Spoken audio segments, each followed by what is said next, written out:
नमस्कार मित्रांनो, लय आवडतेस तुम्हाला या मालिकेच्या आजच्या भागात आपण बघणार आहोत. साहेबराव सरकारला म्हणतात, राजा साहेबांची व्यवस्था आपण या खोलीत केली आहे. साहेबरावांचा आवाज ऐकून सानिका खुश होते आणि विभाला म्हणू लागते, पप्पा आलेत वाटतं. आता त्याला चांगला ओरडा बसणार आहे. राजा आता तुझा चांगलाच बाजा वाजणार आहे. त्यावर सरकार म्हणतो, सर सॉरी, मी आता ड्युटीवर आहे आणि सानिका मॅडमचा मला हुकूम आहे की कोणालाच आत जाऊ द्यायचं नाही. त्यावर जय रागावून म्हणतो, पण आता आम्ही सांगतोय ना की आम्हाला आत जाऊ दे, सरक बाजूला. त्यावर सरकार म्हणतो, मला सानिका मॅडमला फोन करून विचारावं लागेल आणि त्या जर हो म्हटल्या तर मी तुम्हाला आत सोडेल. आणि सरकार सानिकाला फोन लावतो, पण सानिका मुद्दामच फोन उचलत नाही. तेव्हा सरकार मॅडम फोन उचलत नाही असं बोलतो. त्यावर साहेबराव साहेबांना म्हणतात, साहेब तुम्ही आत चला, आत आराम करा. ते सावित्री म्हणून आवाज देतात आणि सांगू लागतात, ह्या माझ्या पत्नी सावित्री, आणि सावित्री तू साहेबांचं चहा पाण्याचं बघ असं म्हणतात. त्यावर ते सरकारकडे येऊन ओरडू लागतात, काय तमाशा लावलाय ह्यो. त्यावर सरकार म्हणतो, सर सॉरी, पण सानिका मॅडमनी मला स्ट्रिक्टली इन्फॉर्म केलंय की काही बी झालं तरी कुणालाही आत सोडायचं नाही. त्यावर जय चिडून म्हणतो, काय लावलंय रे, केव्हाचं काम करतोय. हे बघ माझं आधीच डोकं फिरलंय, आणखी चिडवू नकोस मला.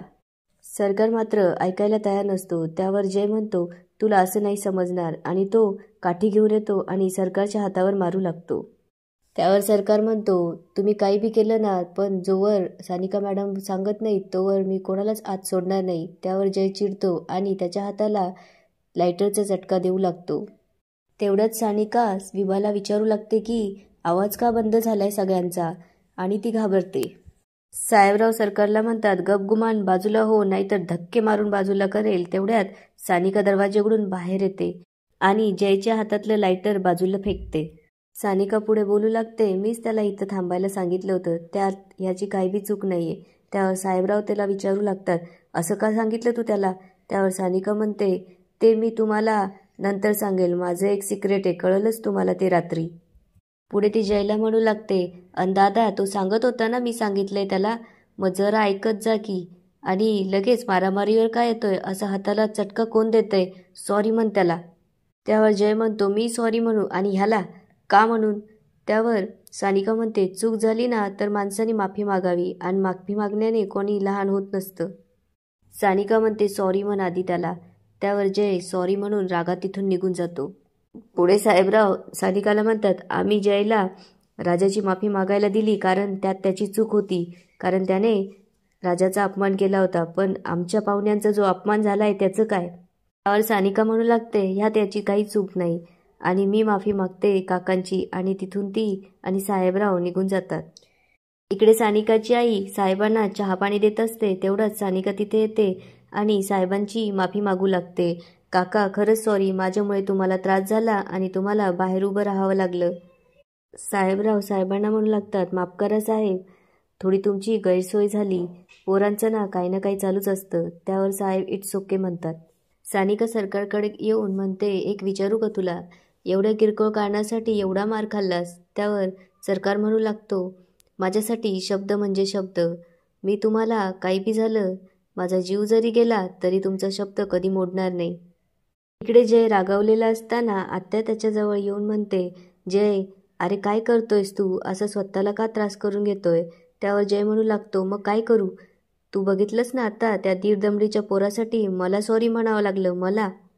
त्यावर आत्या म्हणते, पण जय सानिका पुढे दादा बी काही बोलत नाही, त्याला आपण काय करणार रे, तिनं काय बी केलं तरी तिला माप असतंय. त्यावर जय म्हणू लागतो, बरोबर आहे, सगळे नियम या घरात फक्त मलाच लागू पडतात, कारण काही किंमतच नाही ना मला. पुढे आत्या म्हणू लागते, आणि सानिका ही शर्यत जिंकली तर काहीच खरं नाही तुझं, तुला जर तुझं अस्तित्व टिकवून ठेवायचं असेल तर सानिका ही शर्यत जिंकणार नाही याची काळजी घ्यावी लागेल. विभा सानिकाला येऊन विचारू लागते, सानू अजून काय बाकी आहे. त्यावर सानिका म्हणते, अगं ऐकल ना तो, जरा थांब, आणि तिला तिथून घेऊन जायला लागते. तेवढ्यात सरकार त्यांच्या मागे जाऊ लागतो. सानिका त्याला म्हणते, काय तुझं आता आमच्या मागे मागे. त्यावर सरकार म्हणतो, मला तुमच्या मागे मागे यायचाच पगार मिळतो. त्यावर सानिका म्हणते, जरा थांब, आम्हाला जरा महत्त्वाचं बोलायचंय. सानिका व विभा तिथून जायला निघतात आणि सरकार त्यांच्या मागे मागे येतो. त्यावर सानिका म्हणते, कुठं चाललाय तू. त्यावर सरकार म्हणतो तुम्ही जिथं चाललाय तिथं. त्यावर सानिका म्हणते आम्ही बाथरूमला चाललोय, येतोय. त्यावर सरकार म्हणतो तुम्ही दोघी एकाच वेळेस. त्यावर सानिका म्हणते वय.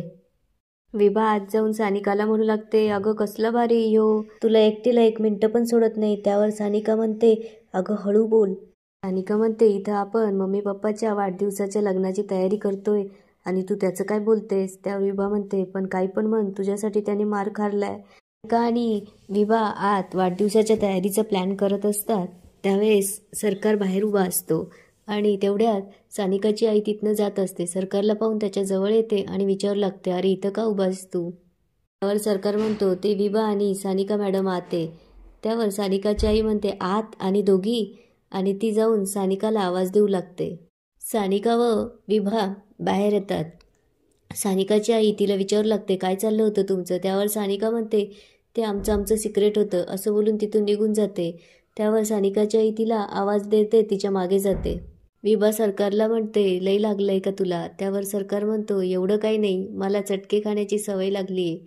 पुढे विभा म्हणते पण काही पण म्हण, तू कोणालाच आत सोडलं नाहीस. त्यावर सरकार म्हणतो मी माझं काम केलंय, पण एवढं करूनही सानिका मॅडमला अजूनही माझ्यावर पूर्ण विश्वास बसलेला नाही.